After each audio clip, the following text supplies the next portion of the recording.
H2+ molekula aztertu dugula, oraindik ja prest gaude H2 molekula aztertzeko. Kasu honetan daukagun ezberdintasun bakarra nolabait, bi elektroi ditugula da, hortaz gain daukagu bi protoi.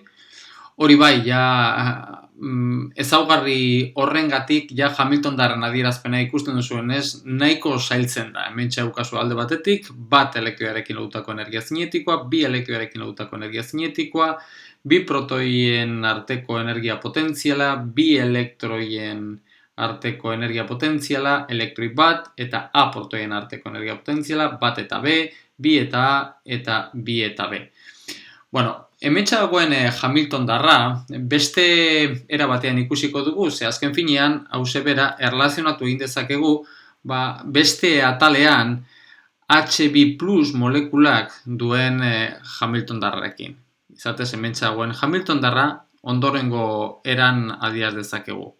Da H2+i dagokion Hamiltondarra eta bat elektroiari dagokionez. Hementxe dagoen Hamiltondarra horretan baita sartzen dugu bi protoien arteko energia potentziala, naiz eta horren ekarpena konstante bat izan, bai? Hementxe sartuta dago. Gero, bestaldetik baita berriro H2+i dagokion, molekulari dagokion Hamiltondarra, baina kasu honetan bi elektroiaren aldagaien funtzioan, eta hori egiten dugunean, beste geratzen zaikigun beste ekarpenak ondorengoak dira, alde batetik ekarratu, lau pi epsilon azpi 0, bat zati R bat minus R bi minus bi protoien arteko energia potentziala. Ze, klaro, alde batetik bai hemen eta hemen sartzen dugunez, orduan hemetik kendu egin behar dugu behin, ze H2 molekulan bakarrik behin sartu egiten dalako. Beraz, bestaldetik beste ekarpena dugu. Orduan, hauxe da daukagun adierazpena. Hamiltondarren adierazpena. Orduan, hau da ebatzi behar duguna. Ikusten duzuenez, hementxe ekarpena hauze positiboa dugu, beste ekarpena hau negatiboa dugu, orduan, bi hauen ekarpenak, honen daukaten inguruneak, eta batez besteko instantziak, edo antzekoak izatea espero genezakenez, ekarpen hauze guztira nahiko txikia izan daitekela espero genezakenez, egingo duguna izango da ekarpen hau perturbatiboki tratatuko dugu.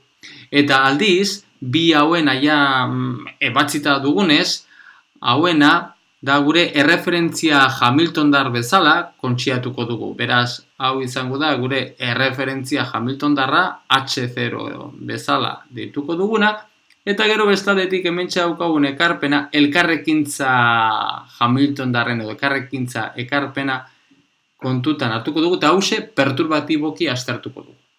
Orduan, hau perturbatiboki aztertuko dugunez, orduan lehenengo eta behin gure erreferentzia Hamiltondarra izango da H0.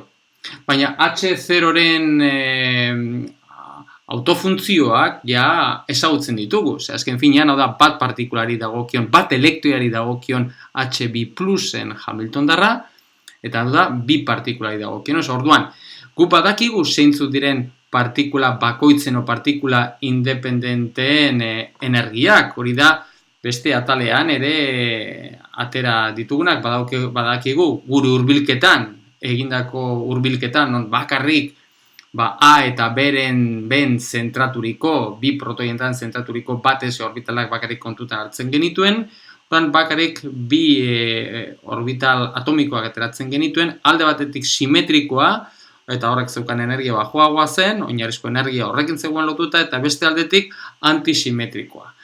Orduan, hementxe dauzkagun bi elektroi horiek ditugunez, maila horiek okupatzen joango dira, eta bi elektroi horiek daukagun bi energia bajoagoa den horretan okupatuta egongo dira, baldin eta kontutan hartuta, hementxe espinekin jolastu egin dezakegula.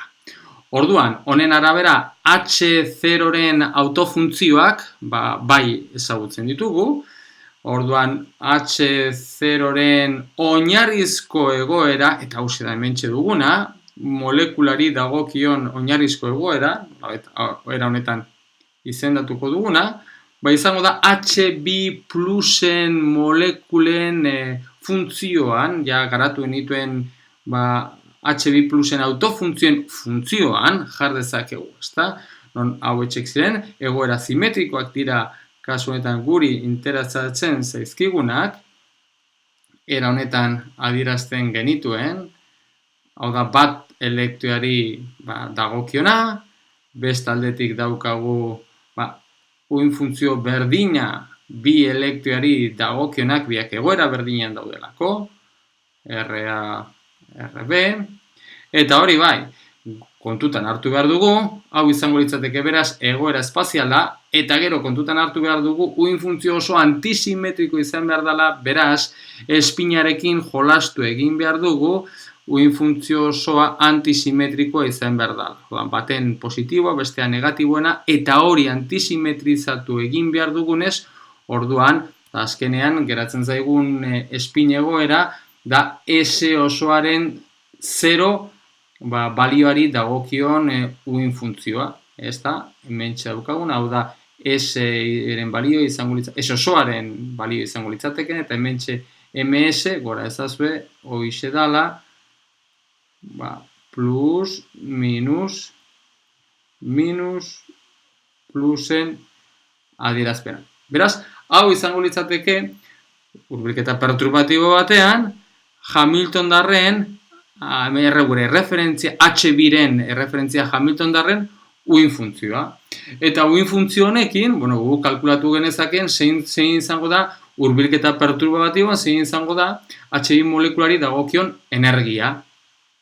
Eta energia izango da bi aldiz plus, eta horrekin batera elkarrekintzarekin lotutako energia. Azken finean, uin funtzio honetan egonik, izango litzateke hurbilketa perturbatibo batean, energia, oinarrizko egoerari dagokion energia da alde batetik bi plus, hori da H0-ren autofuntzio izan da, eta gero bestaldetik, kontutan hartu behar dugu, lehenengo ordeneko perturbazio teoria kontxiatu ezkero, beste ekarpen hau kontutan hartu behar duguna. Zer esanik ez, integral hauek egitea ez dira errazak, baina gu bakarrik aztertuko dugu hause egiterakoan, E0 egiterakoan, zer esanik ez E0 hauek, HB plusean ere gertatzen zitzaigun bezala E0 R-ren funtzioan geratzen zaigu, R hori da bi protonen arteko distantzia, eta era horretan guk minimizatu egin behar dugu R-rekiko, eta hori izango litzateke aterako zaigun, oreka, bi protonen arteko oreka distantzia. Eta hurbilketa honetan ateratzen den oreka distantzia da 0,8 Armstrong. Hori alde batetik eta gero bestaldetik, disoziazio energia, eta interesante den beste kantitate bat, 2,7 elektroivolt. Interesantea dana, balio hauek ere konparatzea emaitza esperimentalekin, ez? Eta emaitza esperimentalak ondorengoak dira. Alde batetik, R0 pixka bat txikiagoa, 0,74, eta bestaldetik txikio izana, orduan hainarteko erakarpena eta energiak ere handiagoak dira, eta disoziazio energia baita handitxoagoa dugu. 4,75 elektroivolt. Orduan, beraz, HB plusen autofuntzioak eta autobaliotik abiatuta lortu dugu hurbilketa batean, zer esanik ez, lehenengo ordeneko perturbazio teori bat eginez, lortu dugu HB molekularen autofuntzioak, energiak eta autofuntzioarekin eta energia horrekin lotutako ezaugarriak, lotura, distantzia eta disoziazio energiak. Hala ere, erabilitako hurbilketak eta hurbilketa honetan lortu dugun uin funtzio hauek badaukate bere arazo bat. Eta arazo hori da ondoren aipatuko duguna.